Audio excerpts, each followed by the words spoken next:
আর তুই এমন একজনকে বিয়ে করবি ভাবছিস, তাকে বিয়ে করে তো তুই আরো বেশি গরিব হয়ে যাবি। সে যাক গিয়ে, তোকে বলে কোনো লাভ নেই। চলি আমরা। আকাশ, তুমি তোমার এই গরিব জীবনটা কি দূর করবে? আমি তো চেষ্টা করেই চলেছি। তাছাড়া আরো একটা বছর অপেক্ষা করো, তারপর তোমার জন্য নতুন একটা সারপ্রাইজ অপেক্ষা করছে। দরকার নেই তোমার আর কোনো সারপ্রাইজ। ভেবে দেখছো তো? দেখেছি। সামান্য হয়তো একটা প্রমোশনের গল্প শোনাবে তুমি। এতে তো আমার বেতনও বাড়বে। ওই সামান্য বেতনে কোনো কিছুই হবে না, মনে রেখো কথাটা।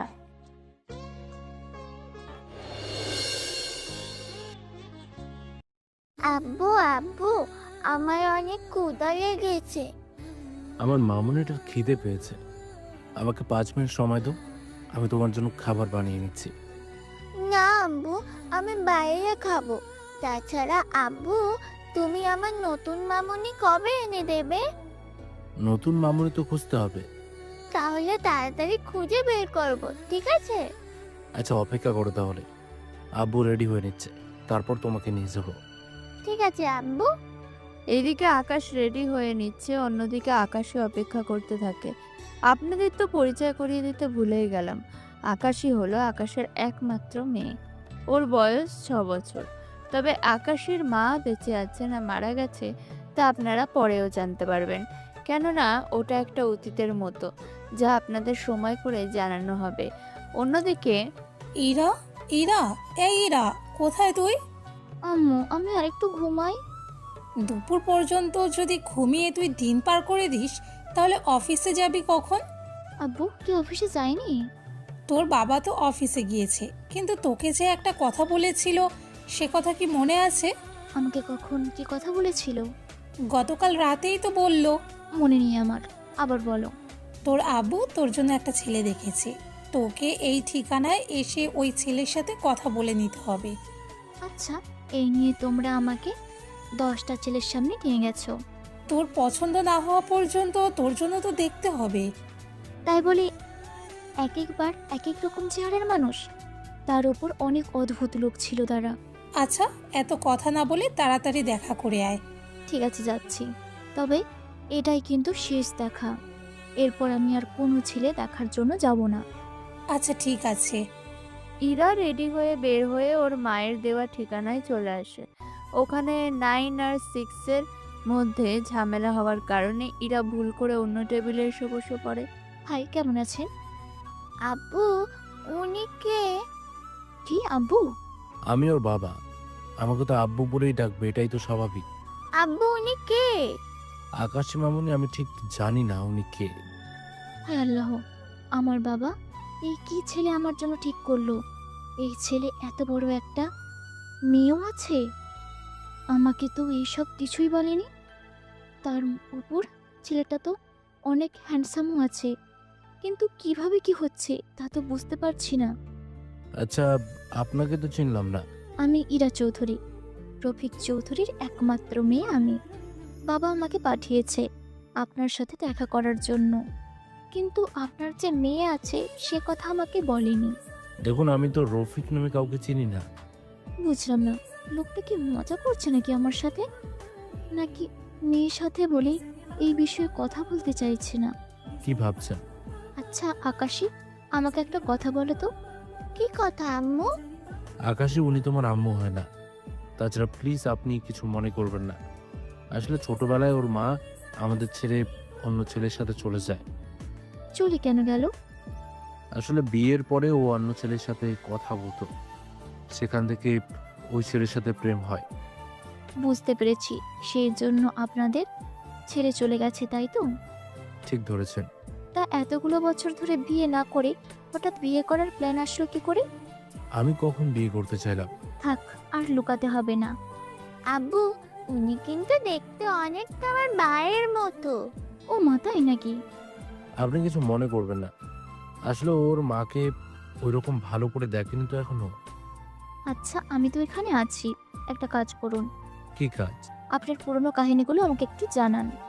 এইসব জেনে আপনার কি কাজ বলুন? বারে, ভবিষ্যতে যার সাথে থাকবো তার সম্পর্কে সব তথ্য তো জেনে নিতে হবে। আমি ঠিক বুঝতে পারিনি। আপনাকে এত কিছু বুঝতে হবে না, আপনি শুধু আমাকে কাহিনীটা খুলে বলুন, তাহলে আমার জন্য সুবিধা হবে। ঠিক আছে, এত করে যখন বলছেন তখন শুনুন। 7 বছর পূর্বে নীলাশা, চলো আমরা বিয়ে করি। আকাশ, তুমি এখনো বেকার।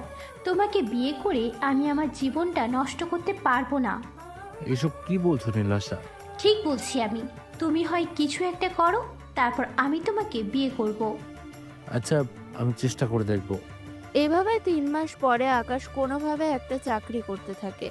মাসে যে ডলার পায় তা দিয়ে কোনোভাবে চলে যায়। 4 মাস পরে এসে নীলাশাকে বিয়ে করে।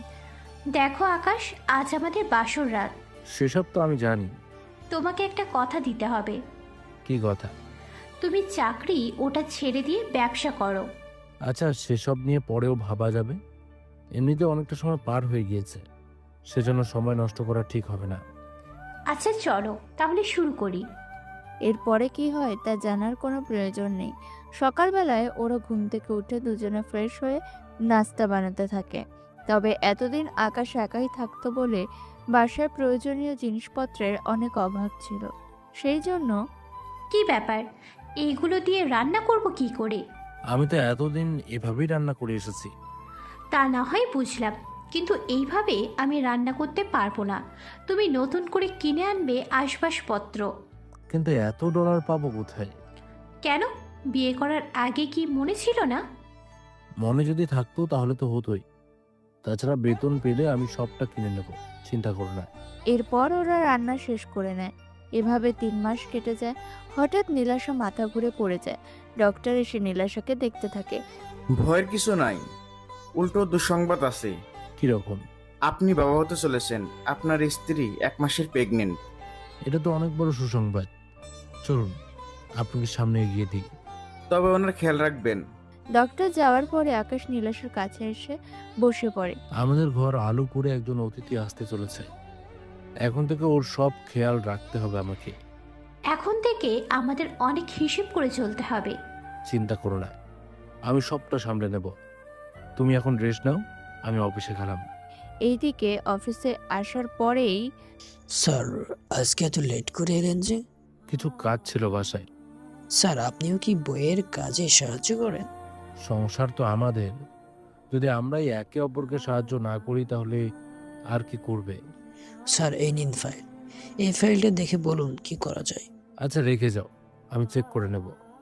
ঠিক আছে স্যার। এদিকে আকাশ অফিসের কাজ করতে থাকে। কাজ শেষ করে নীলাশাকে সময় দিতে থাকে। কয়েকটা দিন এভাবে কেটে যায়। ওদের বেবিও ধীরে ধীরে বড় হতে থাকে পেটের মধ্যে। এভাবে আরো কয়েকটা মাস কেটে যাওয়ার পরে আকাশের জন্ম হয়। দেখো দেখো, মেয়ে আমার একদম তোমার মতো হয়েছে। আমার মেয়ে আমার মতো তো হবেই। কষ্ট করলাম আমি, আর সব কিছু হয়েছে তোমার মতো। এটা কোনো কথা হলো বলো? আচ্ছা, এখন ঝগড়া না করে মেয়েদের দেখাশোনা কিভাবে করা যায় তা নিয়ে ভাবতে থাকো। আমি এত ভাবতে পারবো না, তুমি ভাবতে থাকো কি করা যায়। এভাবে আরো 3 মাস কেটে যায়। একটা সময় আকাশ অফিসে বসে কাজ করতে থাকে। তখন আবির ওর কাছে আসে। স্যার, আপনাকে একবার দেশের বাইরে যেতে হবে। তা কতদিন লাগতে পারে? এই তো স্যার, 5-7 দিন তো লাগবেই। এতদিন কেন? প্রজেক্ট তো অনেক বড়।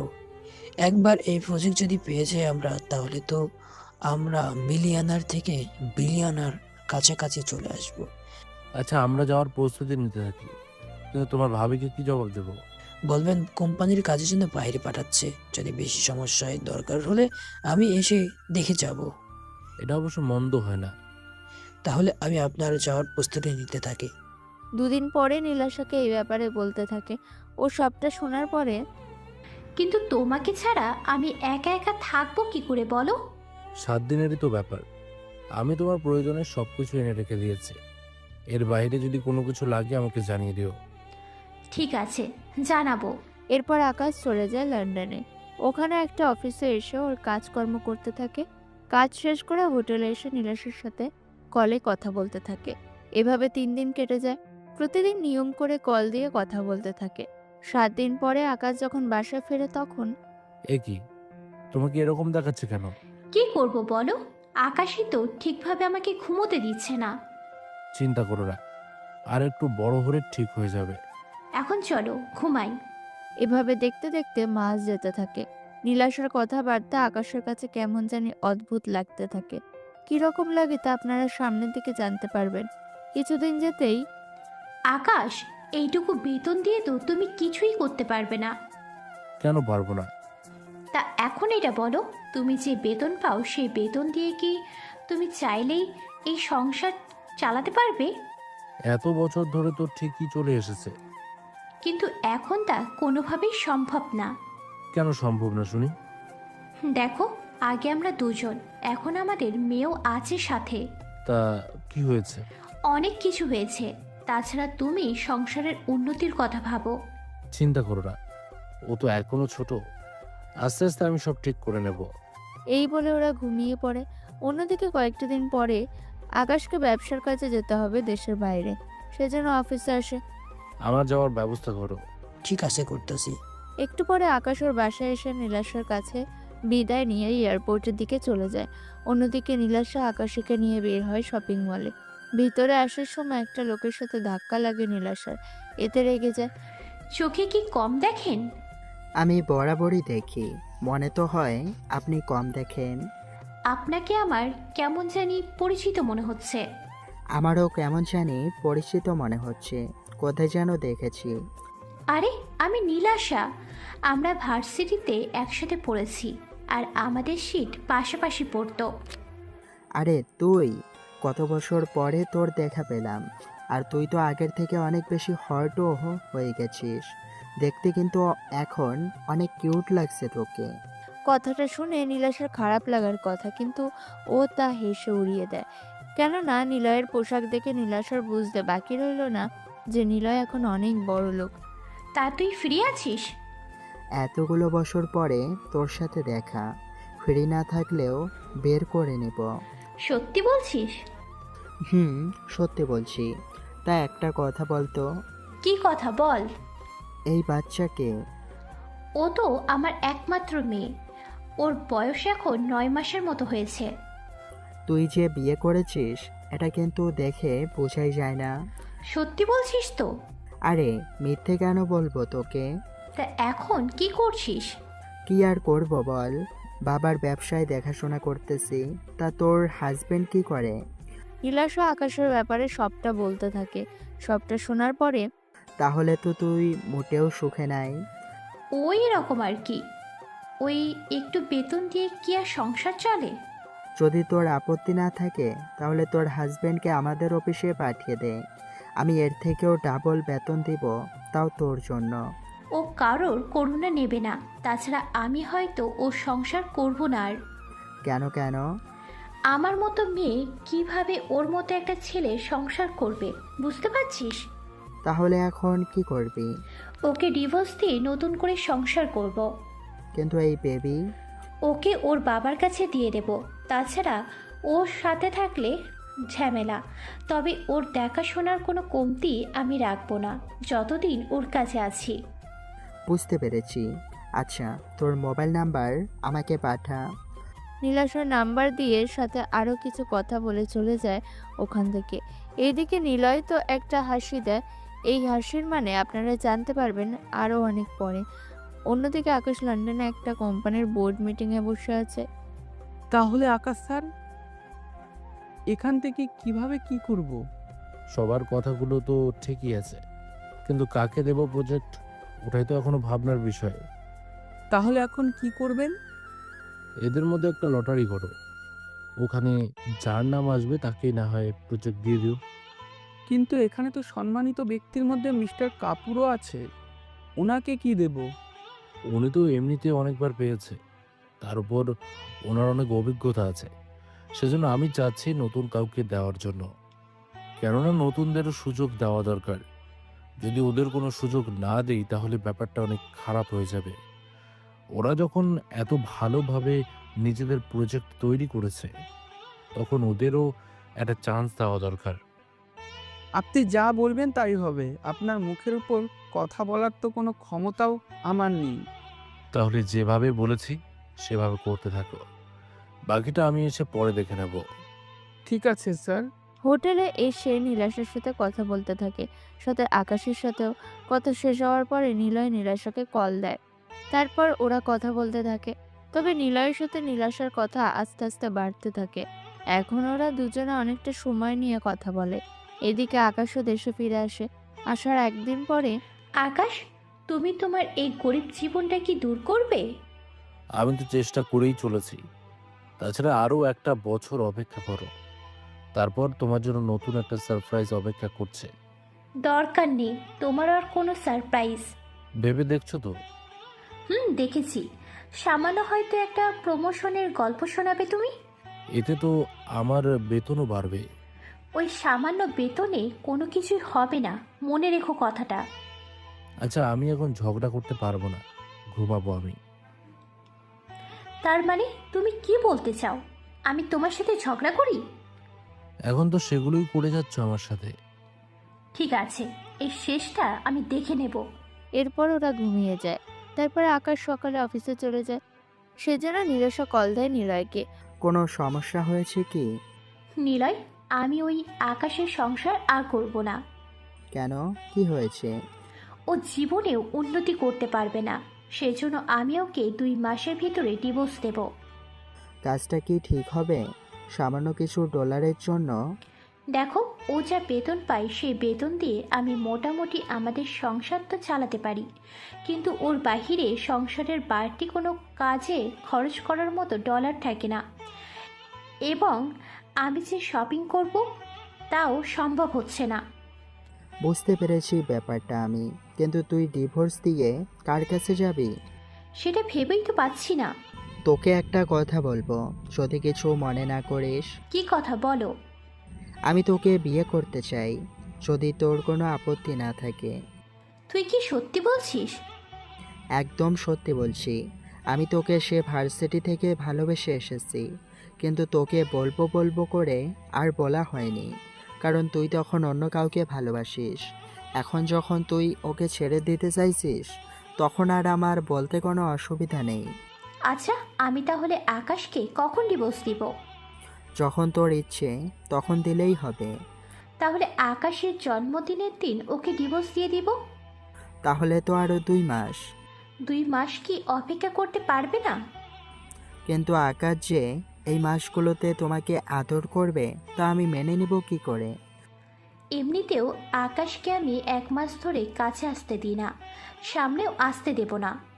সত্যি বলছো তো? একদম সত্যি বলছি। আমি তাহলে অপেক্ষায় থাকলাম। কল কেটে দেয়।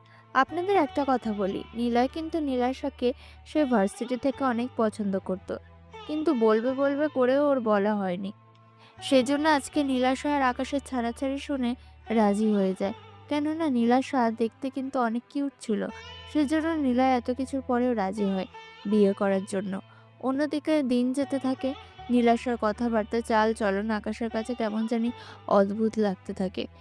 নীলাশা, তুমি এতগুলো ডলার পাও কোথা থেকে বলো তো? আমার বেস্ট ফ্রেন্ড আমাকে ডলার দেয়, সেখান থেকে। তোমার কি মাথা ঠিক আছে? পাজলামো বন্ধ করো তো। আকাশই কোথায়? ও তো ঘুমাচ্ছে। আমি ইদানিং খেয়াল করেছি তুমি আকাশের দেখাশোনা করছো না ঠিক মতো। তা এতই যখন মনে হয় তোমার কাছে, তাহলে তুমি নিজেই এসে করে যাও। কি বলছো এগুলো? এখন কি আমি চাকরি ছেড়ে বাসায় বসে থাকবো? এমনিতেও তুমি যে বেতন পাও সে বেতন দিয়ে তো তেমন কিছুই হয় না। আর তার থেকে ভালো তুমি বাসায় থেকে আকাশের দেখাশোনা করো, আমি বাহিরের দিকটা দেখব। তোমার কি মনে হয় ডলার রোজগার করা এতই সহজ? আহামরি এত কঠিন কাজ কিন্তু নয়। এ নিয়ে ওদের দুজনের মধ্যে শুরু হয় ঝগড়া। এভাবে ওদের মধ্যে এখন থেকে প্রতিদিন ঝগড়া হতে থাকে। এভাবে দেখতে দেখতে আকাশের জন্মদিন চলে আসে। দেখো, কাল আমাদের মেয়ের জন্মদিন, সেজন্য আমি কোনো ঝামেলা চাই না। তোমার কি মনে হয় তুমি ঝামেলা করবে আমি চুপচাপ দেখব? তুমি এত চেঞ্জ হয়ে যাচ্ছ কেন বলো তো? এর কারণ আমি তোমার সংসার করব না। ফাজলামি করার মুডে নেই আমি এখন। এই বলে চলে আসে। অন্যদিকে নীলাশা আর নিলয় আসে কাজী অফিসে। ওখানে একটা ডিভোর্স পেপার রেডি করে আর একটা বিয়ের। এই নাও ডিভোর্স পেপার, এখানে তোমার সাইন দাও, আর আমি ওই কাগজে আমার সাইন দিয়ে দিচ্ছি। তারপর কি হবে? আকাশের থেকে ডিভোর্স পেপারে সাইন নিলেই তোমাদের ডিভোর্স হয়ে যাবে। তারপর আমাদের বিয়ের রেজিস্টার পেপারে তুমি সাইন করে দিলেই আমাদের বিয়ে হয়ে যাবে। আইডিয়াটা কিন্তু খারাপ না। তা তুমিও কি থাকবে জন্মদিনের রাতে? আমি বাসার বাইরে থাকবো, তুমি ভিতরে সবটা ঠিক করে তারপর তোমার সব কিছু নিয়ে চলে আসিও। ঠিক আছে, তাই হবে। এইদিকে সব পেপার নিয়ে চলে আসে বাসায়। পরের দিন ওরা তিনজনে অনেক সুন্দর করে সেজেছে। তোমাকে সত্যি অনেক সুন্দর লাগছে। মন তো চাচ্ছে এভাবে দেখতেই থাকি সারাক্ষণ। আজকেই হয়তো শেষ দেখা। মানে ঠিক বুঝলাম না। একটু পরেই বুঝতে পারবে। আচ্ছা চলো নিচে যাই। ওরা দুজনে নিচে আসে, এসে একটা টেবিলের উপরে কেক আর যাবতীয় সবকিছু রাখে। দাঁড়াও, এত তাড়া কিসের? সময় হয়ে এসেছে, কেক তো কাটতেই হবে। কেক কাটার আগে আমার একটা কাজ আছে। এমন সময় তোমার আবার কি কাজ? কেন, আমার কি কাজ থাকতে পারে না? কি কাজ বলো? তোমার দেখে অনেক তাড়া। রাত 12টা বাজে, কেক কেটে খাবার খেয়ে রুমে এসে ঘুমাতে হবে। তার উপর আকাশেরও ঘুম পাচ্ছে। ঠিক আছে, এই নাও পেপার, সাইন করে দাও। কিসের কাগজ এটা? আমাদের ডিভোর্স পেপার। দেখো নীলেশা, আমি মোটেও ফাজলামের মোডে নেই। আকাশ কিন্তু সিরিয়াস। কথাটা শুনে আকাশের এবারে হাসি মুখটা কিছুটা কালো হয়ে যায়। তারপর হাতে নিয়ে দেখতে থাকে।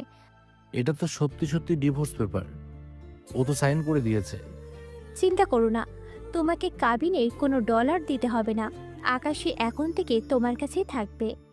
এবার সাইন করে দাও, আমি চলে যাব। ওটা কিসের কাগজ? আমার বিয়ের কাগজ। তোকে ডিভোর্স দিয়ে আমি অন্য কাউকে বিয়ে করে নিলাম। ভালো থেকো তোমরা। ওই রাতে আকাশ আর আকাশীকে ছেড়ে নিলয়ের হাত ধরে চলে যায়। নীলাশা, এটা তুমি কি করলে? তোমার জন্য সামনে আমি এমন একটা সারপ্রাইজ রেখেছিলাম যা তুমি কল্পনাও করতে পারোনি।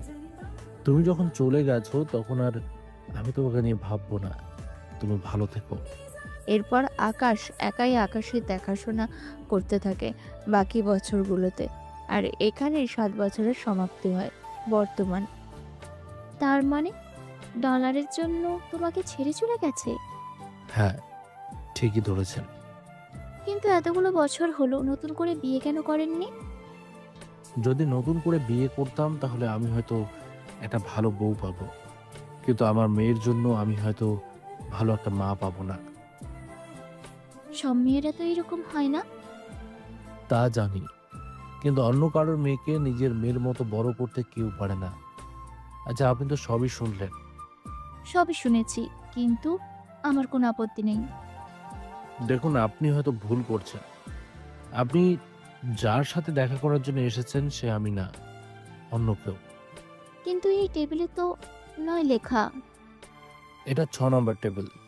এটা পড়ে গিয়ে এরকমটা হয়ে গেছে। সরি, আমি আসলে বুঝতে পারিনি। কিন্তু আপনি এতক্ষণ ধরে আমাকে তা বলেননি কেন? আপনাকে তো আমি কখন থেকে বলতে চেয়েছি, আপনি তো আমাকে চুপ করিয়ে দিয়ে কথা বলেই যাচ্ছেন।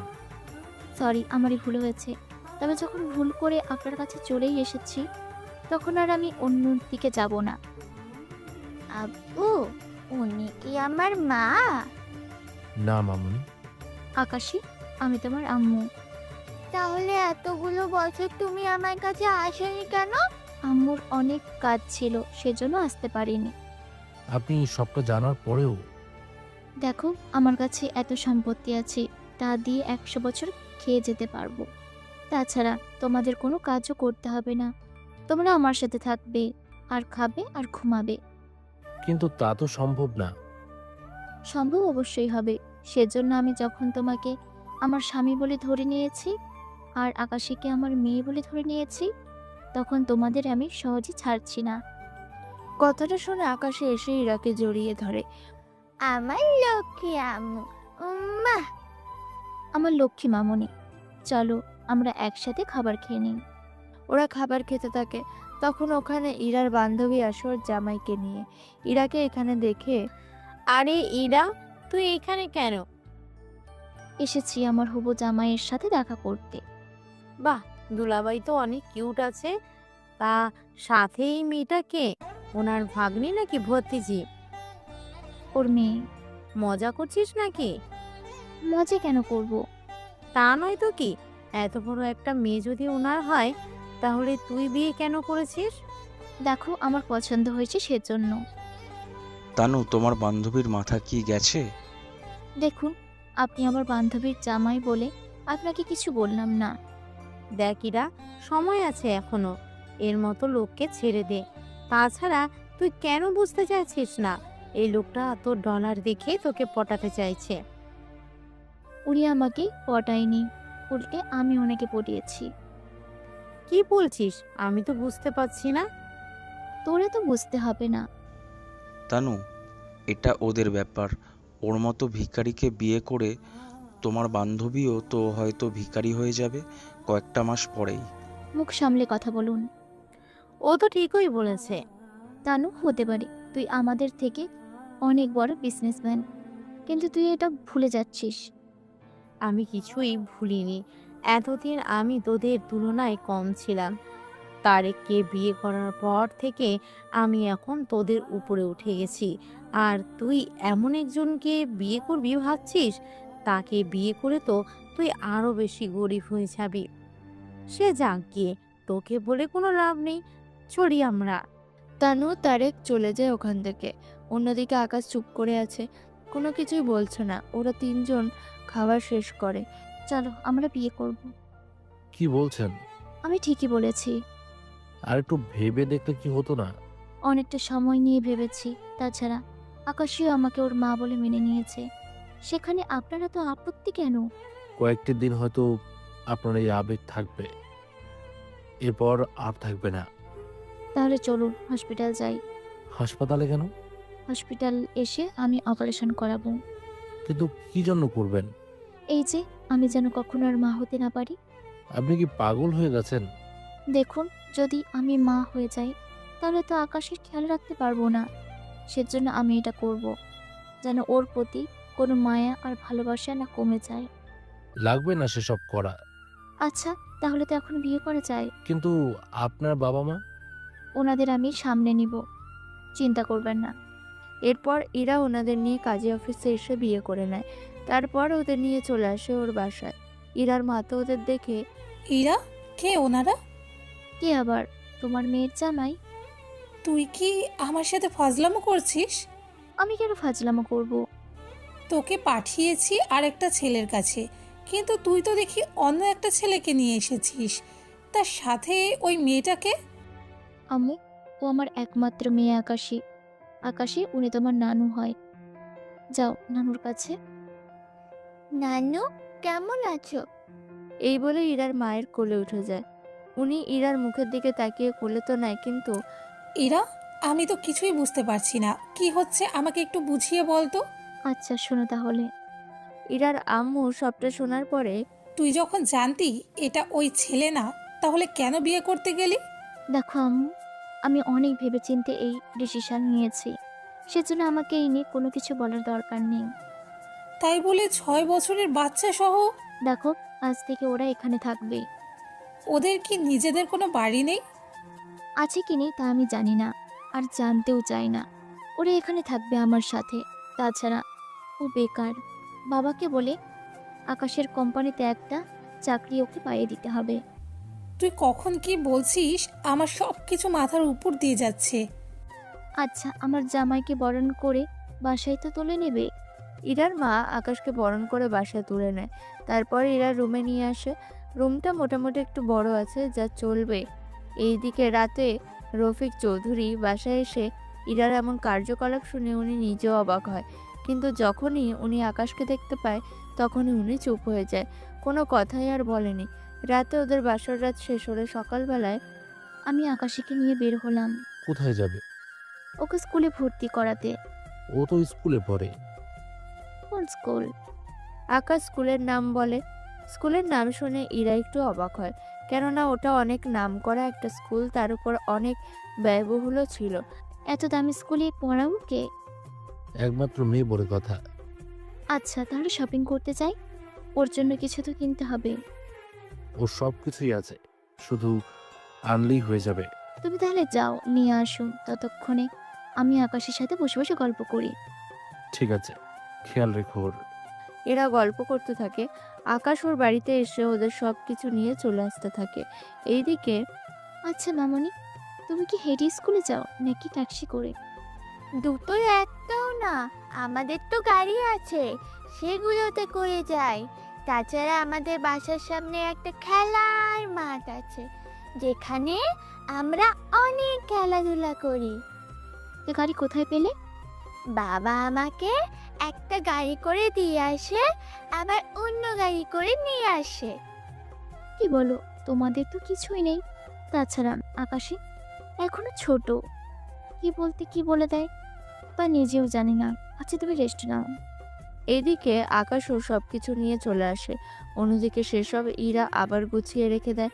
7 দিন কেটে যায়। একবার আকাশ বাসা থেকে বের হবে, তখন ইরা ওর সামনে আসে। আকাশ, তুমি কি বের হচ্ছ কোথাও? হ্যাঁ, একটু বাইরে যাব। আমার সাথে যেতে পারবে কি? কোথায় যেতে হবে বলো? তুমি আসো, তারপর বলতেছি। একটু পরে ওরা চলে আসে একটা আর্মি ক্যাম্পে।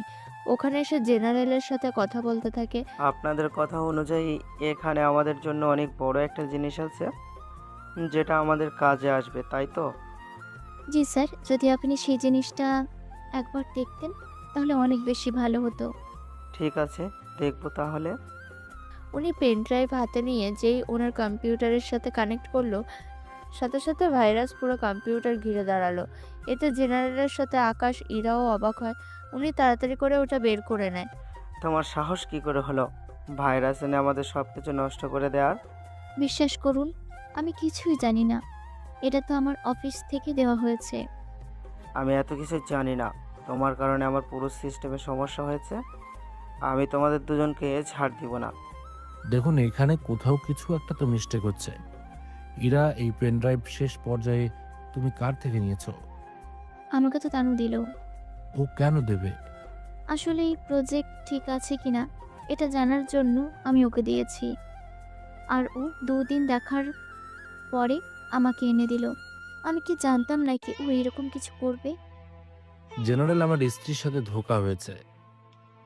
আমি এত কিছু জানি না।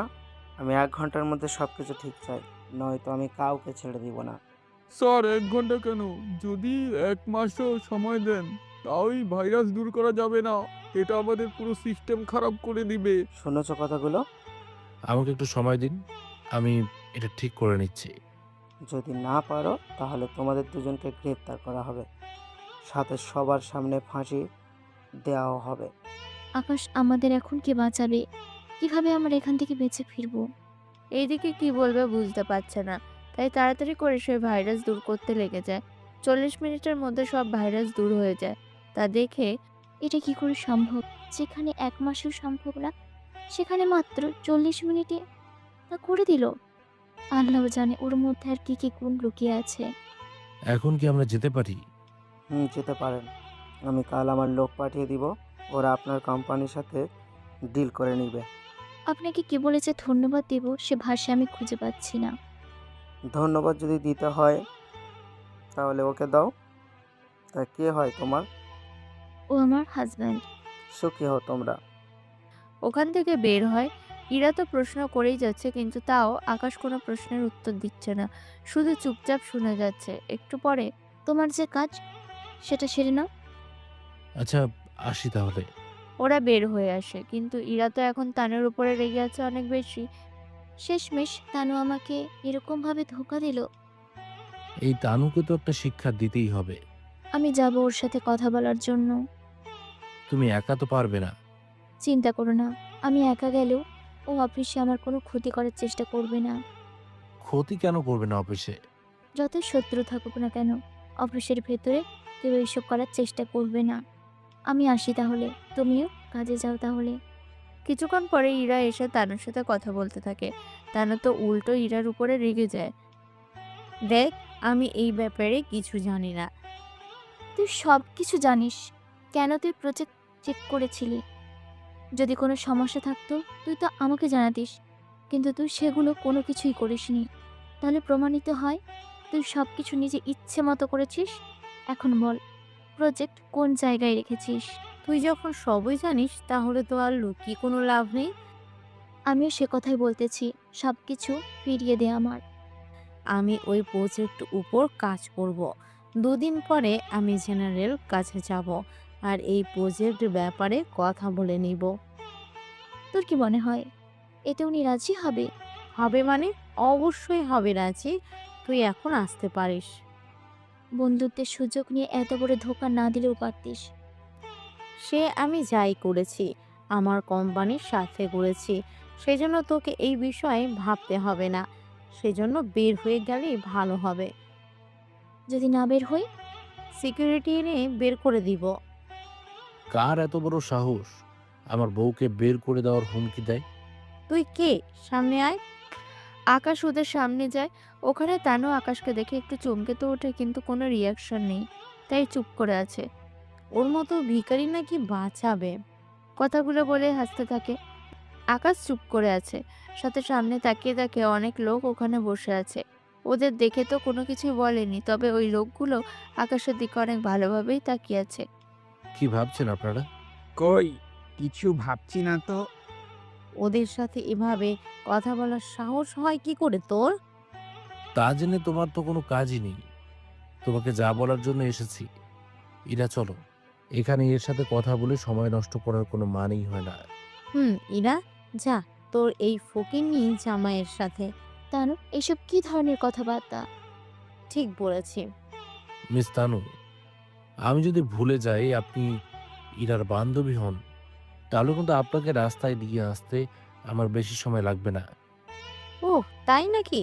দেখেছেন আপনারা, এর মতো রাস্তার ভিখারিও আমাকে চ্যালেঞ্জ করা শুরু করে দিয়েছে। তাহলে ঠিক 1 ঘন্টা পরে আপনি ইরার কাছে ক্ষমা চাওয়ার জন্য ওরই অফিসে আসবেন। কথাটা মনে রাখবেন। আরে যা তো, তোর মতো অনেক ছেলেকে দেখেছি আমি। ওখান থেকে ইরাকে নিয়ে চলে আসে। এদিকে ইরা তো বুঝতে পারছে না কি করবে। অন্যদিকে আকাশ মোবাইল বের করে কি যেন লিখতে থাকে। লেখা শেষ হয়ে গেলে মোবাইল আবার রেখে দেয়। আকাশের তো বেশি বেশি হয়ে গেল না? কোনো কিছুই বেশি হয়নি। ওই মেয়ে নিজেকে কি মনে করে। বাদ দাও ওর কথা। আমি আজকে আর অফিসে যাব না, বাসায় চলো, দুজনে একটু সময় কাটাবো। ঠিক আছে চলো। ওরা বাসায় আসে। এদিকে আকাশের বাসায় ছিল। কিছুক্ষণ পরে, আম্মু এত তাড়াতাড়ি চলে এলে যে? আমার মামনিটার কথা অনেক বেশি মনে পড়ছিল, সেজন্য চলে আসলাম। মাম্মা, এখন ঘুমাবো। ঘুম থেকে উঠে তোমার সাথে গল্প করব। তুমি ততক্ষণ নানা নানুর সাথে গল্প করো।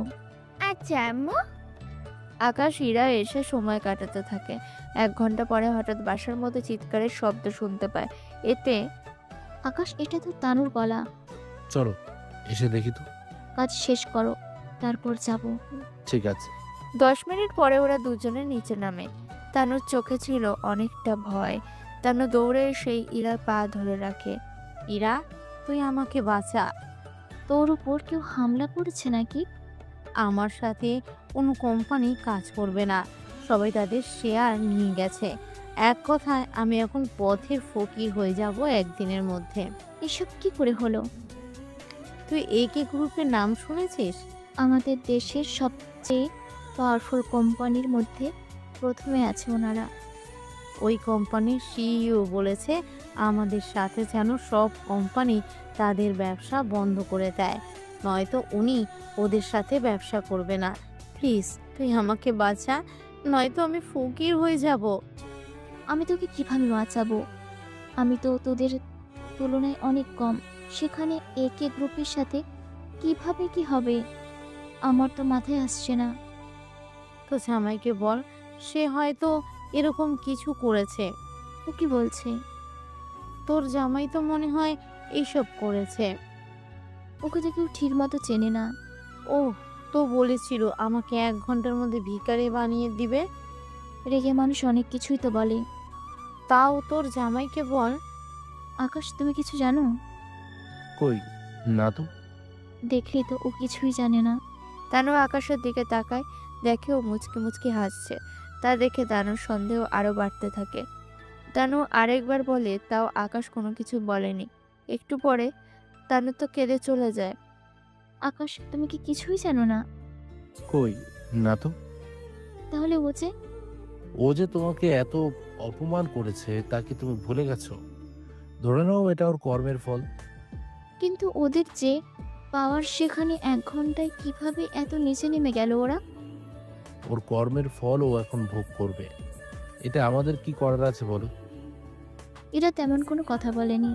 এভাবে ওদের দিন কাটতে থাকে। 1 মাস পরে। এরা, আমাকে একটু বের হতে হবে। তুমি এখন কোথায় যাবে?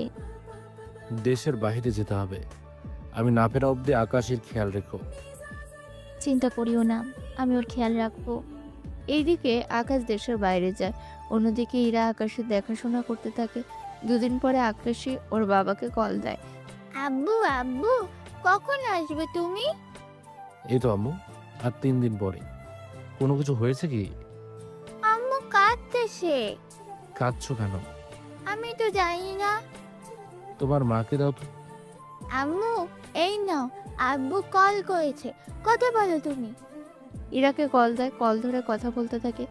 ইরা, কি হয়েছে? তুমি কাঁদছো কেন? কই কাঁদছি আমি? আরে বলবে তো কি হয়েছে। তানু কিছু লোক নিয়ে আমার অফিসে আসে। তারপর কি হয়েছে? অফিসে এসে আমাকে অনেক কথা বলে। তারপর সাথে আরো কিছু গুন্ডাও নিয়ে আসে। পুলিশ কি কিছু বলনি তো? বলেছি, ওরা ভয়ে কিছু বলছে না। তুমি একটা কাজ করো, কি কাজ বলো? তোমাকে একজনের নাম্বার দিচ্ছি, ওকে বাসায় ডেকে এনে সমস্যার কথা বলো। ও ব্যক্তিকে? তোমাকে ভাবতে হবে না, তুমি ওকে সবটা বলো, তাহলে কি হবে। ঠিক আছে। কিছুক্ষণ পরে ইরা কল দিয়ে আসতে বলে। কিছুক্ষণ পরে বাসায় আবির আসে। আবির এসে আকাশীকে দেখে। কেমন আছো আকাশী? এই তো আঙ্কেল, ভালো। তুমি কেমন আছো? আমিও ভালো আছি। তা তোমার আম্মু কোথায়? জি ভাইয়া, আমি ওর আম্মু। কিন্তু আপনি কে? আমি আকর্ষিত চাচ্ছ হই। তা আপনি সমস্যায় পড়েছেন? কি সমস্যা? আমার বান্ধবী আমাকে মারার চেষ্টা করতেছে। ও অনেক লোকের সাথে হাত মিলাচ্ছে আমাকে মেরে ফেলার জন্য।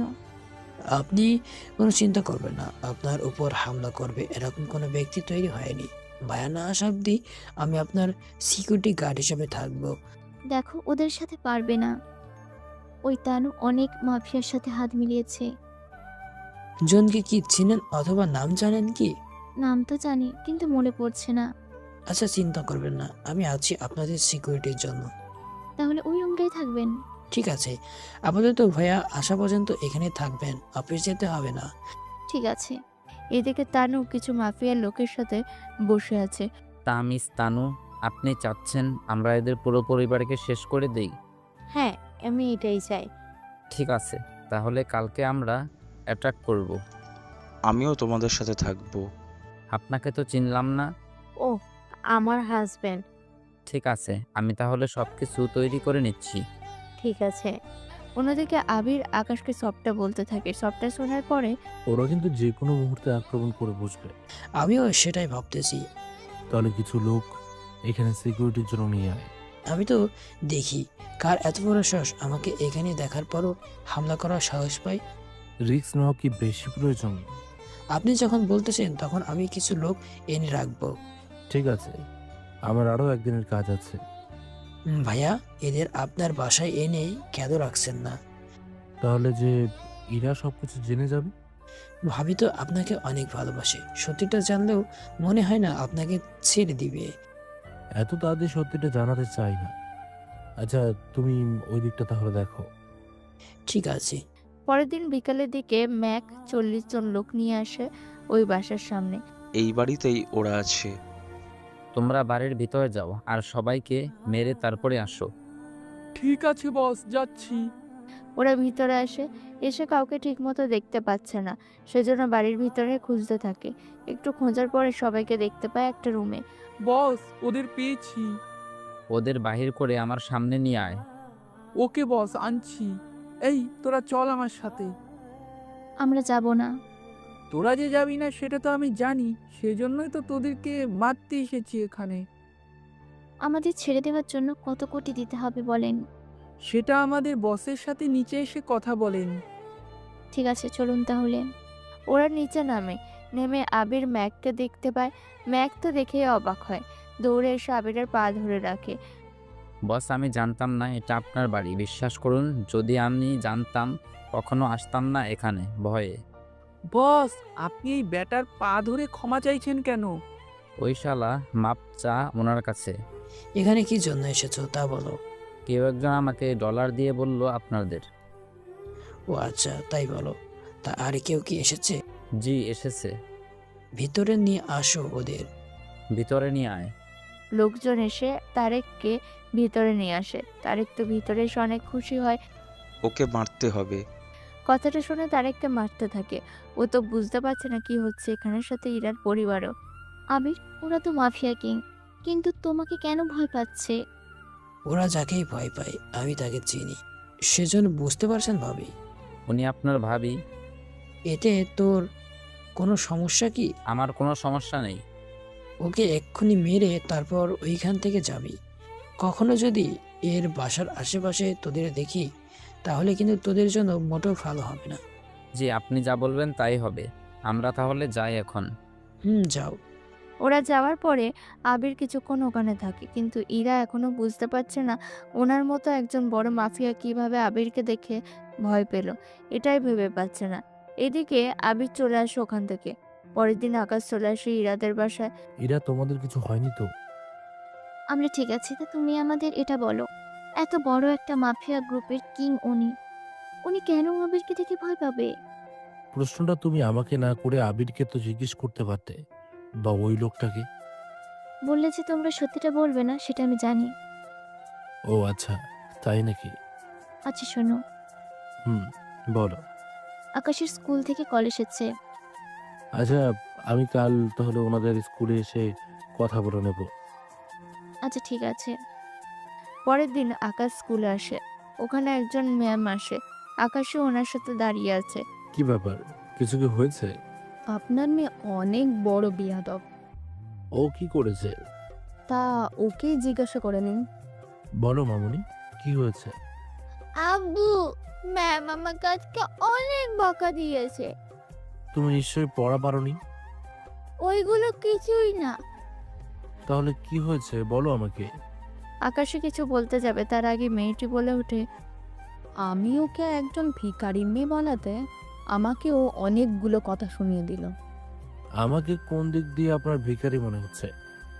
নিজের পোশাকের দিকে তাকিয়ে দেখুন, তাহলে বুঝতে পারবেন। বুঝেছি, তোমাকে একটা শিক্ষা তো দিতেই হবে মনে হচ্ছে।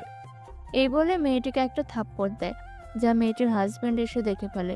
সে তো মেয়েটির কাছে এসে, আপনার সাহস তো কম না, আপনি আমার এই সামনে আমার এই স্ত্রীর শরীরে হাত দিয়েছেন। বেশি কথা বললে তোকেও এখানে মেরে রেখে দেব। তুই কি জানিস আমার কত ক্ষমতা? আজকে এই মুহূর্তে তোর মেয়েকে আমি এই স্কুল থেকে বের করে দেবো, সাথে তোকে যে কি মারবো তা তুই নিজেও জানিস না। কথাটা শেষ হতেই ওখানে ইরা চলে আসে। ইরাকে দেখে ছেলেটি আর মেয়েটি তো চিনতে পারে। আরে ম্যাম, আপনি এখানে? কি হচ্ছে এখানে? ম্যাম দেখুন, এই মেয়েটি স্কুলের মধ্যে অনেক অশুভতাম করেছে। আম্মু বিশ্বাস করো, আমি কোনো কিছুই করিনি। আকাশের মুখে আম্মু ডাক শুনে মেয়েটি আর ছেলেটি তো অনেক অবাক হয়ে যায়। কি, এই মেয়েটি আপনার মেয়ে হয়? তোমাদের কি কোনো সন্দেহ আছে? আমরা যতদূর জানি আপনার এখনো বিয়ে হয়নি, তাহলে বাচ্চা? মানে এখন কি তোমাদের প্রমাণ দিয়ে আমাকে চলতে হবে? ম্যাম আমরা তা বলিনি। তাছাড়া আমাকে এটা বলো, আমার মেয়ে আর আমার হাজবেন্ডকে অপমান করার সাহস তোমরা পেলে কোথা থেকে? বিশ্বাস করুন, আমরা জানতাম না উনি আপনার স্বামী হয়। যদি জানতাম কখনো এরকম করতাম না। ইরা ফোন বের করে কাউকে কল দিয়ে পুরো স্কুলটা কেনার জন্য বলে। আজ থেকে স্কুলে তোমাদের কোনো জায়গা নেই, কথাটা মনে রাখবে। মেয়েটি আর ছেলেটি অনেক রিকোয়েস্ট করলো, কিন্তু ইরা সেসব কোনো কিছুই শোনেনি। এরপর আকাশও অনেক খুশি হয়ে যায়। অন্যদিকে 3 দিন পরে আকাশ সর্বনাশ হয়ে গেছে। কি হয়েছে বলো। আমাদের সাথে ডিল করার জন্য একজন মেয়ে আসার কথা ছিল। তা সে কি আসেনি? এসেছে তো। তাহলে সর্বনাশ কেন হবে? মেয়েটি তো এখানে আসার জন্য রওনা হয়েছিল, কিন্তু পথের মধ্যে তাকে কেউ নিয়ে যায়। কি বলো, ওনার সাথে কি সিকিউরিটি ছিল না? সিকিউরিটি তো ছিল। তাহলে ওনাকে নিয়ে গেল কি করে? সিকিউরিটি থাকা সত্ত্বেও নিয়ে গেছে। তবে আমার মনে হয় তানু আর তারেকের এই ব্যাপারে হাত আছে। কিন্তু হুট করে সন্দেহ করাটা কি ঠিক হবে? আজকে তানু আমাকে কল দিয়ে বলেছে যদি এই প্রজেক্ট না হয় তাহলে আমাদের পথে বসতে হবে। প্রজেক্ট সাথে পথে বসার কারণ কি? ওই মেয়ে একটা কোম্পানির সিইও আমাদের সাথে ডিল করতে এসেছে। তা সবাই জানে। অলরেডি 80% শেয়ার বিক্রি করে তা প্রজেক্ট লাগিয়ে দিয়েছি। এখন যদি ওই মেয়েটিকে না পাই আমাদের যে পথে বসতে হবে। তা এইগুলো হবে কখন? এই তো প্রায় 3 ঘন্টা পরে। এর ভেতরে ওনাকে খুঁজে বের করতে হবে। তুমি একটুও চিন্তা করো না, আমি তো আছি। আমি যে কোনোভাবেই হোক খুঁজে নিয়ে আসবো। পারবে তো? দেখো যারা নিয়েছে তারা কিন্তু অনেক পাওয়ারফুল মাফিয়া। ওদের কাছে যাওয়া মানেই মৃত্যু নিয়ে খেলা করা। তুমি কি ওদের চেনো? চিনি। একবার আমাদের অনেক ডলার ওরা নিজেদের কাছে রেখে দিয়েছে। এখন পর্যন্ত সেগুলো ফেরত দেয়নি। তা তোমরা কখনো চাওনি? অনেকবার চেয়েছি কিন্তু তাতেও কোনো লাভ হয়নি। ওদের ভয়ে বাবা কিছু করতেও পারেনি।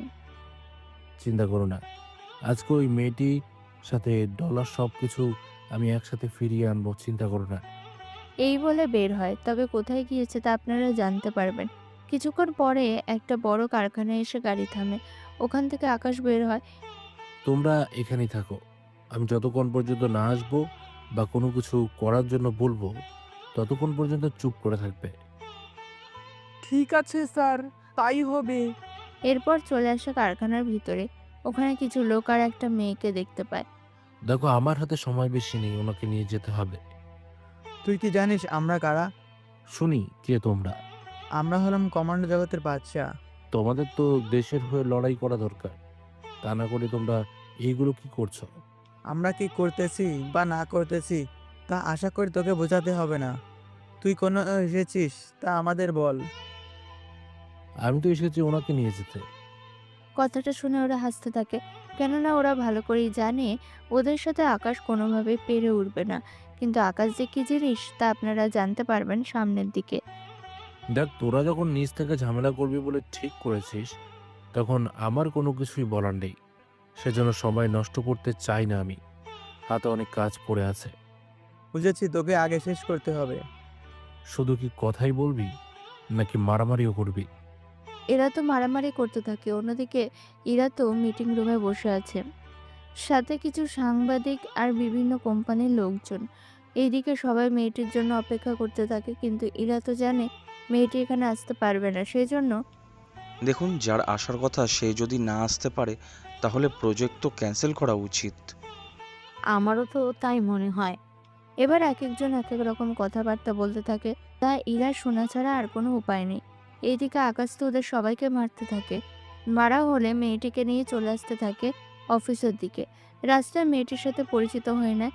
অফিসে ঢোকার সাথে সাথে সবাই তো জ্যোতিকে দেখে চমকে ওঠে। ওইখানে কি করে? ওহ, তো এখানে থাকার কথা। তোমাদের দুজনের প্রশ্নের উত্তর আমি পরে দেব। আপাতত প্রজেক্ট নিয়ে কাজ শেষ করে নেই। আকাশ তুমি অনেকে কোথায় ফেলে? যেখানেই পেয়ে থাকি, সহজে যে পাইনি তা তো বুঝতেই পারছো। সে যাকে জ্যোতি, আপনি আপনার কাজ করুন। জ্যোতি এসে ওর কাজ শেষ করে নেয়। অন্যদিকে কাজ শেষে চলে যায়। ইরা তো অনেক খুশি হয়ে আকাশকে জড়িয়ে ধরে রাখে। এদিকে তানু আর তারেক কি বলবে ভেবে পাচ্ছে না, সেই জন্য ওরা লুকিয়ে চলে যায়। তুমি কি কিছু বলবে? অনেক ক্ষুধা লেগেছে, কিছু খাওয়া দরকার। তোমাকে তো প্রশ্ন করাটাই বোকামি। খিদে কিন্তু অনেক পেয়েছে। চলো রেস্টুরেন্টে এসে খেয়ে নিন। ওরা রেস্টুরেন্টে এসে খেতে থাকে। তখন ওখানে আরও লোকজন ছিল, যারা এক একজন এক এক কোম্পানির মালিক ছিল। ওনারা ওখানে আকাশকে দেখে চমকে ওঠে। দাঁড়িয়ে সালাম করতে যাবে, তখনই আকাশ ইশারায় ওনাদের বসতে বলে। সেজন্য ওনারা বসে যায়। তবে ইরা কিছুটা লক্ষ্য করে, কি ব্যাপার ওনারা দাঁড়িয়ে গেল কেন? তা আমি কি জানি? ও আচ্ছা, তুমি কিছুই জানো না তাই তো। চলো খেয়ে নিই, ক্ষুধা লেগেছে অনেক বেশি। ওরা খাবার খেয়ে বেরিয়ে পড়ে। অন্যদিকে ডেভিল ওর কারখানায় এরকম অবস্থা থেকে অনেক বেশি রেগে যায়। এমন অবস্থা কি করে হলো? স্যার, একজন লোক এসে এই সবটা করেছে। কি? একজন লোক তোদের এই হাল করেছে? লোকটার মারা স্টাইল অন্যরকম। লজ্জা করে না একজন কমান্ডো হয়ে এই কথা বলতে? কি করব স্যার, এরকমভাবে আজ পর্যন্ত কেউ মারেনি। পুরো শরীর মনে হয় ভেঙে গেছে, হাঁটতেও পাচ্ছি না। তা কিভাবে কি হলো? আমাকে ডিটেলস বল। লোকগুলো বলতে থাকে, আপনারা তো সবই জানেন, সেজন্য আপনাদের বলে তো কোনো কাজ নেই। সবটা শুনে এরকম মারার স্টাইল তো একজনই জানে। কে সে? আপনি কি তাকে চিনেন? চিনি মানে অবশ্যই চিনি। তাহলে তো তাকে মেরে ফেলতে সুবিধা হলো। তুই কি বলদ নাকি? ওনার সাথে লড়াই করার মতন শক্তিও আমার নেই, বুঝতে পারলি? কি বলেন স্যার? আমরা তো জানি আপনি সব কিছু। আমার উপরেও আরও মাফিয়া আছে, তারা অনেক ভয় পায়। এক কথায়, আমরা যদি পুরো মাফিয়া কিংয়ের সদস্য মিলে এক হয়ে যাই, তাহলে হয়তো ওনার সাথে মোকাবিলা করতে পারবো। তাহলে সব এক হয়ে যান। কথাটা বলা যতটা সহজ, আবার ততটাও কঠিন। ওনার বিরুদ্ধে যাওয়ার সাহস কেউ কখনো করবে না। তাহলে কি আমরা এভাবে চুপ করে বসে থাকবো? চুপ করে বসে থাকা তো সম্ভব না। একটা কাজ করো, আমি সবার সাথে এমনিতে একবার আলাপ করে দেখি, তারপর কি করা যায় তা আমি তোমাদের জানাবো। ঠিক আছে। অন্যদিকে ইরা তো আজও আকাশের ব্যাপারে কোনো কিছু বুঝে উঠতে পারছে না। কি বলবে আর কি করবে এগুলো ভাবতে থাকে। অফিসে কাজ করতে থাকে, ঠিক তখনই কিছু মাফিয়ার লোক আসে অফিসে। তোদের এই অফিসের মালিক কে? আমি মালিক।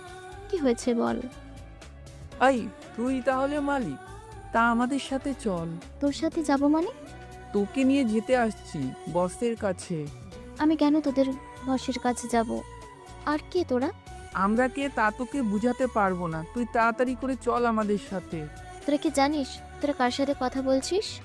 সব কিছু জানি আমরা। তারপরেও এত সাহস তোরা পেলি কি করে? এই, একে ধরে নিয়ে চল তো। কিছু লোক ইরাকে নিয়ে যেতে থাকে।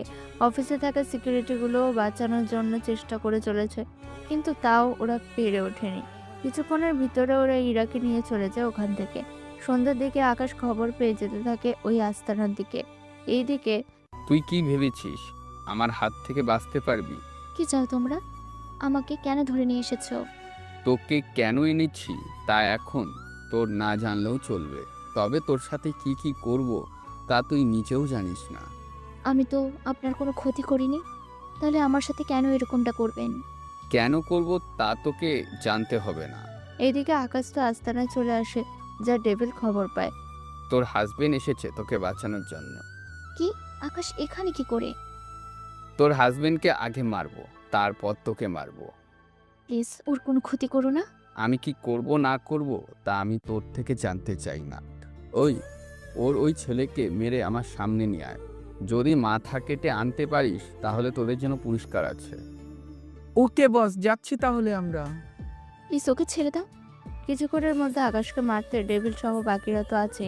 কিছুক্ষণ পরে ডেভিলের লোকেরা আকাশের পথ আটকে দাঁড়ায়। তোকে সামনে আমরা যেতে দিব না। আমাকে আটকানোর সাহস তোর হয়নি, বুঝলি? কে বলছে হয়নি? আমি চাইলে তোর কি ক্ষতি করতে পারি তা তুই নিজেও জানিস না, বুঝলি? ও তাই নাকি? তাহলে কিছুটা মোকাবিলা তো করাই যায়। তাহলে শুরু করি আমরা। এরপর শুরু হয় ওদের মধ্যে মারামারি। একটা পর্যায়ে আকাশ তো ওদের মেরে ফেলে, কিন্তু ওই লোকটা কোনোভাবে পালিয়ে ডেভিলের কাছে আসে। বস বস, আমাকে বাঁচান। তুই এত ভয় পেয়ে আছিস কেন? তুই না ওই ছেলেকে মারতে গিয়েছিস? ওই ছেলে তো অনেক সাংঘাতিক একটা লোক, আমাদের 70 জন লোককে মেরে ফেলেছে। এত স্পেশাল কমান্ডো ওদের মেরে ফেলেছে? জি বস, এখানে আসার আগে এখান থেকে পালাতে হবে। এখানে তো আরো 30 জন আছে। যেখানে 70 জন মিলেও কিছু করতে পারেনি, সেখানে এরা তো 30 জন কি করবে? ওর প্রাণভোমরা তো আমাদের কাছে। আমরা যেভাবেই চাইবো ওকে সেভাবেই নাচাতে পারবো। কিন্তু সেটা কি আজ সম্ভব হবে? হবে। এই মেয়ে যতক্ষণ আমাদের কাছে আছে ততক্ষণ ও আমাদের কথা শুনতে বাধ্য। একটু পরে আকাশ ওখানে আসে। ইরাকে এরকম অবস্থা দেখে, তুমি ঠিক আছে তো? আমি ঠিক আছি, কিন্তু এরা দেখি ডলার আর পাওয়ারের অনেক ভয় দেখাচ্ছে। ওরা তো আমার সম্পর্কে জানে না, সেজন্য ওরা এরকম করছে। হো তাই নাকি? শুনি কি তোর পরিচয়? আমার পরিচয় জানার পরে তুই নিজেই নিজের প্রাণ ভিক্ষা চাইবি। প্রাণ তো এখন তোকে ভিক্ষা দিব। হয় তুই নিজেকে শেষ করে দিবি, নয়তো আমি এই মেয়েকে শেষ করে দেব। না আকাশ, তুমি এরকম কিছুই করবে না। 1 মিনিট সময় দিলাম, হয়তো নিজেকে মেরে ফেলবি, নয়তো একে মেরে ফেলবো। ইরাকে বাঁচানোর জন্য আকাশ ওর পেটে ছুরি তো ঢোকায়, কিন্তু তাও সাইডে। আকাশ মাটিতে পড়ে যায়। তখন ডেভিল ইরাকে মারার জন্য আসে। ওখানে ইরাকে বাঁচানোর জন্য আকাশ উঠে দাঁড়ায়, কেননা ভালো করেই জানে এরকম কিছু হবে, সেজন্য ছুরি এরকমভাবে ঢোকানোর কারণ। ডেভিল কোনো মতে ওখান থেকে পালিয়ে যায়, কিন্তু ইরার শরীরে গুলি লাগে। সেজন্য ইরাকে নিয়ে হসপিটালের ডক্টরের কাছে আসে। ডক্টর, ডক্টর কোথায় আপনি? কি হয়েছে ওনার? গুলি লেগেছে। আপনি ডলার জমা করে দিন, আমি বাকিটা দেখছি। আচ্ছা, তাড়াতাড়ি করুন আপনারা। ডক্টর তো চিকিৎসা করতে থাকে। অন্যদিকে আবিরকে কল দিয়ে ডলার নিয়ে আসার জন্য বলে। আবিরও ডলার নিয়ে রওনা দেয়। কিছুক্ষণের মধ্যে আবির ওখানে চলে আসে। ভাবির এখন কি খবর? এখনো চিকিৎসা চলছে। কি করে হলো এসব? ডেভিল এই কাজ করছে। ডেভিল তো অনেক ছোট একটা মাফিয়া দল। ঠিক ধরেছ, কিন্তু অন্য সব মাফিয়ার কাছে ডেভিলই সবচেয়ে বড়। ওর এত বড় সাহস হয় কি করে আপনার উপর হামলা করার? ও আমার পরিচয় না জেনে এরকমটা করেছে। ওর পিছনে অন্য কেউ যে আছে তা আমি বুঝতে পারছি। এখন তাহলে উপায় কি?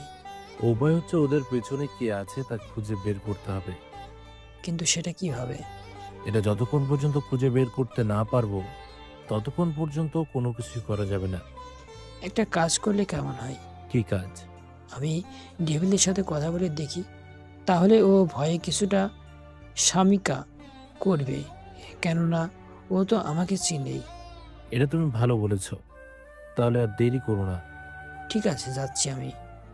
আবির বেরিয়ে পড়ে। অন্যদিকে আকাশও ওর মতো করে হসপিটালে অপেক্ষা করতে থাকে। কিছুক্ষণ অপেক্ষা করার পরে ডক্টর বেরিয়ে আসে। এখন আর কোনো ভয় নেই। ধন্যবাদ ডক্টর। একটু পরে ইরার বাবা মা আর আকাশীও ওখানে আসে। আমার মেয়ের ওপর হামলা করলো কে? এভাবে হসপিটালে রেগে যাওয়াটা কিন্তু ঠিক হবে না। কিন্তু কি করব বলো, কয়দিন পর পর এভাবে হামলা হচ্ছে, তা কি মেনে নেওয়ার মতো? আমার এত ক্ষমতা, তারপরেও আমি কোনো কিছু করতে পারছি না, নাই ওদের সাথে পেরে উঠতেছি। আমার তো মনে হচ্ছে তানু আর ওর হাজবেন্ড মিলে এরকমটা করতেছে। তানু তো ওর বান্ধবী। ওদের মধ্যে কয়েকটা মাস ধরেই সম্পর্ক ভালো না। তানু তো অনেকবার আমাদের ক্ষতি করার চেষ্টাও করেছে। আকাশ, তুমি কি এ ব্যাপারে কিছু বলবে? আমি এখন এই ব্যাপারে শিওর না, এই হামলার পেছনে তানুর হাত আছে নাকি অন্য কারোর হাত আছে। কিন্তু ইরা ঠিক আছে তো? ও ঠিক আছে, আমি খুঁজে বের করে নেব এর পেছনে কে আছে। তাহলে যত তাড়াতাড়ি পারো খোঁজ নিয়ে দেখো। ঠিক আছে। এদিকে আবির ডেভিলের সাথে দেখা করে, তবে ডেভিলও মার খেয়েছে, তা ওকে দেখে বুঝতে পেরেছে। কিছুক্ষণ পরে, স্যার, আপনি হঠাৎ কি মনে করে এখানে আসলেন? আমি এসেছি কিছু কাজে। জি বলুন, কি কাজ? তোমরা গতকাল কারোর উপর হামলা করেছো, তাদের মেরে ফেলতে চেয়েছো, কথাটা তো সত্য? কথাটা সত্যি, কিন্তু এত কিছু আপনি জানলেন কি করে? আমি কি করে জানি তা এখানে বলার জন্য আমি আসিনি, আমি এসেছি এটা জানতে। জি বলুন, কি জানতে চান? তোমরা কার কথায় এই কাজটা করেছো, আমাকে তার নামটা বলো। বস, আপনি তো জানেন এই কাজে এইগুলো বলা ঠিক না। তুমি কি চাও আমি তোমার সাথে? না স্যার, আমি বলছি। তাড়াতাড়ি বলো নাম। আমাকে নীলাশা আর নিলয় নামে দুজন বলেছিল। ওদের মোবাইল নাম্বার বা ঠিকানা কি আছে? জি, দিচ্ছি আপনাকে। ডেভিল ভয়ে ভয়ে সবটা দিয়ে দেয়। অন্যদিকে ইরা এখন অনেকটা সুস্থ হয়ে যায় গতকালের থেকেও। আকাশ ওর পাশে বসে আছে। তুমি কেন নিজের ক্ষতি করতে গেলে? আরে আমার তো সামান্য একটু লেগেছে। আমি দেখেছি তুমি কিভাবে ছুরি তোমার পেটে ঢুকিয়েছো। এটা তো ওদের দেখানোর জন্য করেছি, তাছাড়া ওটা যদি না করতাম তোমাকে তো বাঁচাতে পারতাম না। তাই বলে তুমি তোমার এতটা ক্ষতি করবে? চিন্তা করো না, আমি যতদিন তোমার পাশে আছি ততদিন তোমার ক্ষতি আমি হতে দেব না। দুদিন পরে আবির আকাশের কাছে এসে ওকে নীলাশা আর নিলয়ের কথা বলতে থাকে। সবটা শোনার পরে, এতগুলো বছর ধরে হঠাৎ আমার ক্ষতি করার জন্য উঠে পড়ে লেগেছে, ব্যাপারটা তো বুঝতে পারছি না। আমিও তাই ভাবছি, তা একবার ওদের সাথে কথা বলে দেখবো কি? আচ্ছা, আমি সহ এসে কথা বলে নেব, তোমাকে আর আসতে হবে না। ঠিক আছে। ওখান থেকে বাসায় চলে আসে, এসে কথা বলতে থাকে ইরার সাথে। কথা শেষ হওয়ার পরে, বাবা মা কি রাজি হবে? তাছাড়া তুমি যার বাসায় থাকো সেখানে কি আমরা থাকতে পারবো? পারবে। যদি পছন্দ না হয় তোমাদের, তাহলে চলে আসি ওখান থেকে। আচ্ছা, আমি বাবা মার সাথে কথা বলে দেখি। কিছুক্ষণ পরে ইরা ওর বাবা মার সাথে কথা বলে ওনাদের রাজি করিয়ে নেয়। তার পরের দিন সকালে ওনাদের নিয়ে আকাশ ওর বাসায় আসে। বাসা দেখে ইরা ওর বাবা মা তো অবাক হয়। আকাশ, তুমি আমাদের কার বাসায় নিয়ে এলে? সেটাই তো, এ তো বিশাল বড় বাড়ি। এটা কার বাড়ি? না না নানু, এটা তো আমাদেরই বাড়ি। আমরা তো এই বাড়িতেই আগে থাকতাম। আকাশের কথা বলে সবাই অবাক হয়, কেননা এরকম কিছু যে বলবে তা ওনারা বুঝতেও পারেনি। আগে ভেতরে আসুন, তারপর সবটা বলছি। ওনারা ভিতরে এসে অবাক হয়ে যায়, কেননা ইরার বাবা মা এত বড়লোক হয়েও যা কিছু পারেনি আকাশ সে সব কিছু করে দেখিয়েছে। আচ্ছা আকাশী, তোমার রুম কোনটা? চলো আম্মু, তোমাকে নিয়ে যাচ্ছি। ইরাকে নিয়ে রুমে আসে, তবে রুমের ভেতরে দুটো বেড। আকাশে ইরাকে বলতে থাকে সবটা শুনে, তোমাদের এত কিছু আছে, তারপরেও তোমরা এভাবে চলাফেরা করো, আমি তো বুঝতেই পারছি না। তোমরা তো অনেক গরিব। আমরা কখন বলেছি আমরা গরিব? গরিব না হলে আমাদের বাসায় এত থেকেছো কেন? তুমি তো নিয়ে গেলে। তাছাড়া আমি তো অনেকবার বলেছি আমাদের সব কিছু আছে, তারপরেও তো তুমি বিশ্বাস করোনি।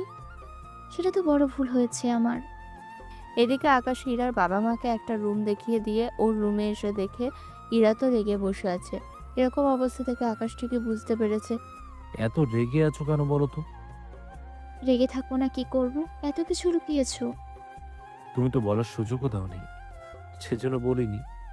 ওই দিন আমরা মূলত রেস্টুরেন্টে খেতে এসেছিলাম, তুমি সে না বুঝে ওই রকম একটা কাণ্ড করে বসলে। তোমার পরিচয় তো বলতে পারতে। আমি তো দেখতে চেয়েছিলাম কোন পর্যন্ত যায়। আমি তো জানতামই না তুমি এতটা ভালো হবে। হয়েছে হয়েছে, এত পাম পট্টি আর দিতে হবে না। আচ্ছা দিলাম না। এখন তোমরা মা মেয়ে ঘুমাও, আমি একটু নিচে যাব। নিচে তোমার কি কাজ? বাজার তো করতে হবে। কিন্তু আব্বু, আমাদের বাসার বাজার তো রামু কাকা করে। তোমার রামু কাকা বাড়িতে গেছে, সেজন্য বাবা বাজার করে এসে কথা বলবো। বাসা থেকে বের হয়ে বাজার করতে থাকে। অন্যদিকে আকাশের পুরো বাড়িটা ওর মা আর নানা নানুকে দেখাতে থাকে। ওনাদের তো বিশ্বাসও হচ্ছে না এত বড় বাড়ি আকাশের হবে। 2 ঘন্টা পরে আকাশ ফিরে আসে। এত লেট করলে যে? এতগুলো বাজার করতে একটু লেট তো হবেই। এখন তুমি রান্না করো, আমি একটু বেরোবো। এখন আবার কোথায় যাবে? কিছু পুরনো হিসেব বাকি আছে, সেগুলো শেষ করে আসছি। বের হয়ে চলে আসে নীলাশা আর নিলয়ের কাছে। ওরা তো আকাশকে দেখে রীতিমতো অবাক হয়। এ কি আকাশ, তুমি এখানে? এসেছি কিছু কথা বলতে। যা বলার আমার সাথে বলো। আচ্ছা নীলাশা, আমি তো তোমাকে কোনো ক্ষতি করিনি, তাহলে কেন তোমরা ইরাকে মারতে চাইছো? আসলে আমি চাইনি, চেয়েছি নিলয়। কি সে কারণ? এরার বাবার সাথে আমার পুরনো শত্রুতা আছে, সেখান থেকেই। তা এতগুলো বছর পরে তা আকাশী কেমন আছে? ওর খবর আমাকে জানতে হবে না। তোমাকে যা বলতে এসেছি, যদি তোমরা দুজন কোনো ঝামেলা করেছো তাহলে একটা কথা মাথায় রাখবে, আমি তোমাদের বাঁচতে দেব না। কথাটা কিন্তু মনে রেখো। তুই কি আমাকে ভয় দেখাচ্ছিস? ভয় না, সাবধান করে দিচ্ছি। নীলাশা, তোমার হাজবেন্ডকে বলে দিও, যদি এই ভুল আর একবার করার চেষ্টা করে তাহলে তোমাকে বিধবা আমি বানিয়ে ছাড়ব। আমার থেকে দূরে সরে গিয়েছো, আমি কিছুই বলিনি, কিন্তু আমার জিনিসগুলোতে আর যদি হাত বাড়াও তাহলে কিন্তু আমি কাউকে রেহাই দেব না। তুই কি জানিস আমার পিছনে কে আছে? কে আছে শুনি? একে তো নাম শুনেছিস, যা বাবার সম্পর্কে তোর কোনো ধারণা নেই। পুরো বিশ্বের লোক যার কথায় ওঠে আর বসে। আমারই বন্ধু সে, গ্রুপের একজন সদস্য, বুঝতে পারলি? তাহলে তুই সরে দাঁড়াবি না, তাই তো? ঠিক ধরেছিস। তাহলে তোর মৃত্যু অবধারিত, এই কথাটা মনে রাখিস। নীলাশা, এখনো সময় আছে, ওকে বোঝাতে থাক, নয়তো ওর যদি কিছু হয়ে যায় তোর কি হবে বল? কথাটা বলে চলে আসে ওখান থেকে। এদিকে নীলাশা অনেক বোঝাতে থাকে, কিন্তু কোনো কিছুতে রাজি হচ্ছে না নিলয়। অন্যদিকে সব মাফিয়ার লোক এক হয়ে একটা মিটিং করে, যে মিটিংয়ে সবাই একের বিরুদ্ধে গিয়ে কাজ করার জন্য এক হয়ে যায়। যে খবরটা আকাশের কাছে আসে। তাহলে তো খেলা এবার জমে যাবে। আমিও তো সৈন্য রেডি রাখতে বলবো। হুম, বলে দাও। যে কোনো মুহূর্তে আক্রমণ করে বসবে। ঠিক আছে, তাই হবে। কিছুক্ষণ পরে আকাশ বাসায় ফিরে আসে। ওকে দেখে, এত কাজ করলে কি হবে বলো? বউকে তো সময় দিতে হবে। কিছু কাজ আছে, যে কাজগুলো কয়েকটা দিনের মধ্যেই শেষ করে ফেলবো। কি কাজ? সেগুলো তোমার না জানলেও চলবে। শোনো না, আমার না ইচ্ছে করছে। তাই বলে এখনই? এখন হলে কি অসুবিধা হবে তোমার? আমার কোনো অসুবিধা নেই, চলো তাহলে। এর পরের কাহিনী শুনে আপনাদের কোনো কাজ নেই, কেননা তা বলার মতো না। সকালবেলায় আকাশও রেডি হয়ে বের হয়, তবে যাবার আগে আচ্ছা শোনো, একটা কাজে যাচ্ছি, ফিরতে 2 দিন লাগবে। পরিবারের সবার খেয়াল রেখো। তুমি কোনো চিন্তা করো না, সাবধানে থাকিও। চলি তাহলে। আকাশ ওর আস্তানায় এসে আবিরকে বলে সবাইকে নিয়ে বের হতে। ওদের সাথে আকাশও বের হয়ে চলে আসে ম্যাক, ডেভিল, তারেক, নিলয় আর অনেক মাফিয়া লোকদের কাছে। আকাশ যে আসছে তার খবর ওরা পেয়ে যায়। এখন কি হবে? এত ভয় পাও কেন? আমার বন্ধু একে গ্রুপের সদস্য। সামান্য আকাশ নামের একটা ব্যক্তিকে এত ভয় পেলে কি চলে বলো? সেটাই তো, দেখি ওই ছেলে কি করতে পারে আমাদের। কিছুক্ষণের মধ্যে ওখানে আকাশ চলে আসে। ওর সাথে তখন তেমন কেউ ছিল না, কেননা বাকিরা বাইরের দিকটা যাকে পাচ্ছে ওখানেই মারতে থাকে। আকাশকে দেখে ওরা তো মোটামুটি খুশি হয়। দেখ, একাই এসেছে আমাদের মোকাবেলা করতে। ওহ, কি ভুলে গেছে আমরা কি কি পারি ওর সাথে করতে। তোমরা দাঁড়িয়ে আছো কেন? মারো ওকে। ওরা 3 জন একসাথে আসে মারার জন্য, কিন্তু ওদের অনেক সহজে মাটিতে শুইয়ে দেয়। ওরা তো অনেকে এবার বন্দুক হাতে নিয়ে গুলি করতে যাবে, তখনই ওখানে আবির আসে বাকিদের নিয়ে। আবিরকে দেখার পরে বস, আপনি এসেছেন? কথাটা বলে ওখানে থাকা সবাই আবিরকে মাথা ঝুঁকে সালাম করতে থাকে, কিন্তু আকাশ দাঁড়িয়ে আছে। দেখেছেন বস, আপনার সামনে কিরকম মাথা তুলে দাঁড়িয়ে আছে। আমাদের বলে আপনাকে মেরে ফেলতে নাকি ওর 1 মিনিটও লাগবে না। বস, আমিও শুনেছি। আমি চাই আপনি এই ছেলেকে মৃত্যু দিন। আবির, তুমি আমাকে শাস্তি দেবে। দেখছেন বস, আপনার মুখে মুখে কিভাবে এই বদমাইশ ছেলেটা তর্ক করতেছে। বস, ওকে মেরে আপনার অপমানের প্রতিশোধ নিন। আবির, তুমি ওদের দেখবে না, আমি যা করার করব। আপনাকে কিছু করতে হবে না। প্রেসিডেন্ট একে। এর মতো একটা সাধারণ ছেলে কিভাবে প্রেসিডেন্ট একে হবে? উনি তো আমাদের প্রেসিডেন্ট একে। ওনার ক্ষমতা সম্পর্কে তো তোমরা এখন জেনেছো। তাহলে এখন বলো, তোমাদের এর জন্য কি শাস্তি পাওয়া উচিত? প্লিজ বস, আমাদের ছেড়ে দিন। হ্যাঁ, আমরা তো আপনার দয়ায় বেঁচে আছি। আমার পরিচয় জানার পরে এখন এই সব বলছো? কিছুক্ষণ আগেও তো আমাকে মারতে চেয়েছো। তখন তো জানতাম না আপনি সবার সেরা। আপনি যখন সবাইকে আশ্রয় দেন, সেখানে আপনার সাথে কিভাবে আমরা পেরে উঠবো বলেন? নিলয়, তোমাকে আমি অনেক সুযোগ দিয়েছিলাম, কিন্তু তুমি সে সুযোগ মিস করে গেলে। আর একবার সে সুযোগ দিন আমাকে। এতবার সুযোগ দিলে তো তোমরা মাথায় উঠে পড়বে। এই শেষবার।